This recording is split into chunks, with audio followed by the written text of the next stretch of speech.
Hello everybody. Today we are going to study about Bt cotton. आज हामी Bt cotton को बारेमा पढ्न गइरहेका छौं. अब you know normal cotton त तिमीहरुलाई थाहा छ isn't it? But what is this Bt cotton? What is this Bt cotton? अब यो Bt cotton चाहिँ के हो भन्दाखेरि Bt it is a name of bacteria. यो कसको नाम हो? ब्याक्टेरियाको नाम हो. Bacillus thuringiensis. Bacillus thuringiensis is a name of bacteria that used to produce toxin. Toxin produce and that will kill insects till the insect like march. So that means Bacillus thuringiensis is a bacteria that used to produce toxin and that toxin will kill the different types of insect. Right or not? Okay. Now, how these toxins are produced in the body of Bacillus thuringiensis? Bacillus thuringiensis को body मा यो toxin चाहिँ किन produce भएको र कति बेला produce भएको भन्दाखेरि during phase of growth, during its phase of growth यसको growth भइरहेको बेलामा लाइफ साइकल भइरहेको बेलामा त्यति बेला के produce भएको हुन्छ भन्दाखेरि crystal protein is produced.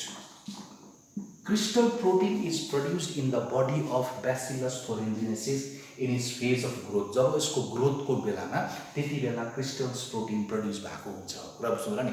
And that crystal protein contains toxic insecticidal protein. Toxic insecticidal protein contained in that crystal protein. कुरा बुझ्नु होला नि? भनेपछि Bacillus thuringiensis को lifetime मा growth को बेलामा crystal protein produce हुन्छ र त्यो crystal protein मा चाहिँ के हुँदो रहेछ? Toxic insecticidal protein that used to kill the insect. Right or not? Okay. अब यो Bt cotton चाहिँ कसरी भयो भन्दाखेरि Bacillus thuringiensis को body बाट from the body of Bacillus thuringiensis a gene that used to produce this crystal protein. एउटा gene ले त produce गर्छ नि त crystal protein, isn't it? So that gene which used to produce this crystal protein, that gene is isolated. त्यो gene लाई के गरिन्छ? Isolate गरिन्छ. Isolated. A gene that used to produce crystal protein will isolate it from the body of Bacillus thuringiensis and will make a recombinant DNA with the DNA of cotton plants.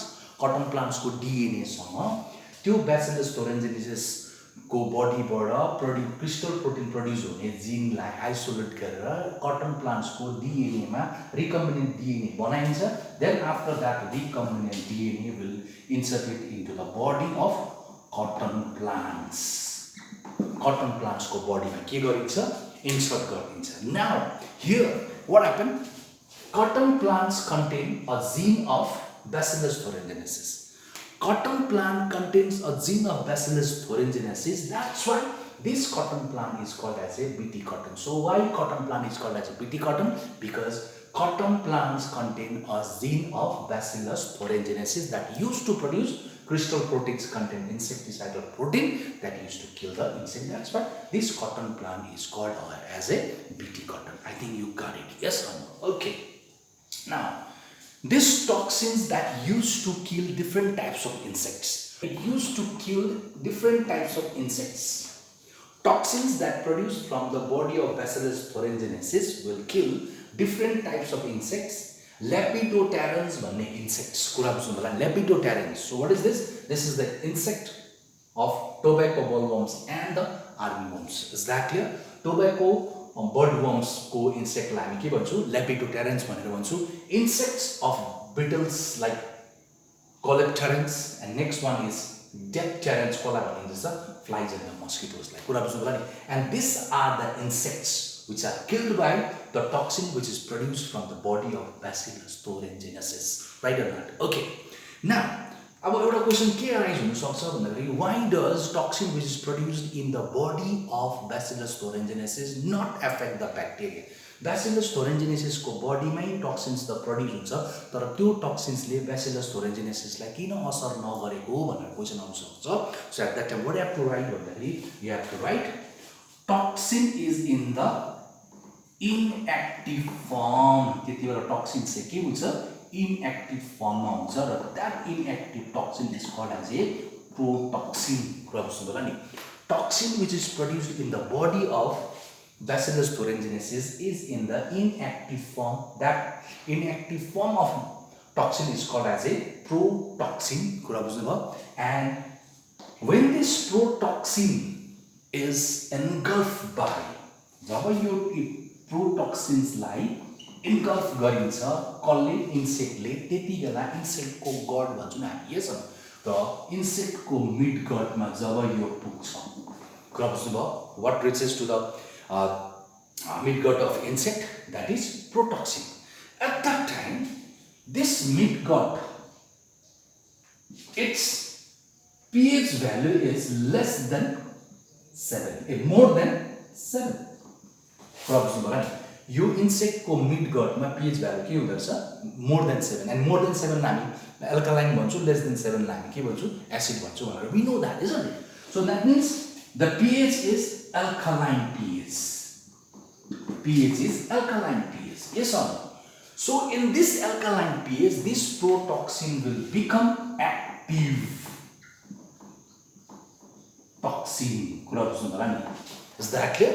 र यो प्रोटक्सिन जब इन्सेक्टको mid गटमा पुग्छ त्यति बेला mid गटमा alkaline pH चाहिँ के हुँदो रहेछ, alkaline more than 7 भएको कारणले गर्दाखेरि यो प्रोटक्सिन चाहिँ will convert it into active toxin. कुरा बुझ्नु होला नि। And this active toxin will bind the mid gut केले बनिएको हुन्छ, epithelial cells ले बनिएको हुन्छ, epithelial cells. Even our body, so many parts of our body also made of epithelial cells, isn't it?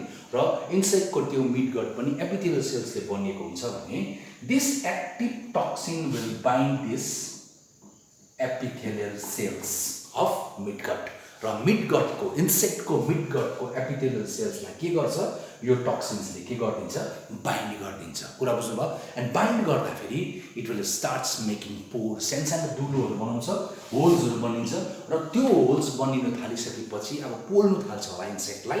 and at that time अब यो cotton plants भयो, suppose यो insect भयो, this insect will fall off from the cotton plants. कुरा बुझ्नु भयो। भनेपछि जब के रे इन्सेक्टले प्रोटक्सिन्सलाई इन्गल्फ गर्छ उसको मिड गटमा एल्कालाइन पीएच भएको कारणले गर्दा त्यो प्रोटक्सिन्स एक्टिभ हुँदाखेरि that protoxins will bind the epithelial cells of the mid gut and it starts making the pores.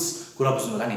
and that which is intolerable for the insect and insect will fall off from the plants.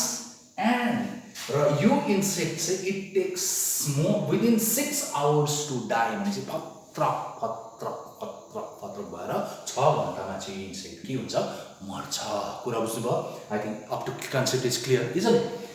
now अब के छ भन्दाखेरि अब as I already told you, gene will be isolated. so the gene which used to produce protoxin, isn't it? the gene which used to produce crystal protein, isn't it?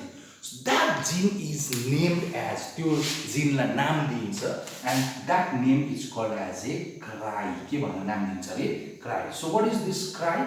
CRY is the name of gene. यो CRY के रहेछ? it is the name of gene that used to produce this crystal protein. is that clear? okay. and there are different types of gene. so if it is CRY 1AC and CRY 2AB छ भने यसले cotton बलवर्म्सलाई मार्ने के produce गर्छ, toxins produce गर्छ। र CRY 2AB जिन छ भने यसले कर्न बोरर भन्ने भन्नुस् मकैको किरालाई मार्ने टक्सिन्स प्रोड्युस गर्छ। भने जिन पनि थुप्रै खालको हुँदो रहेछ।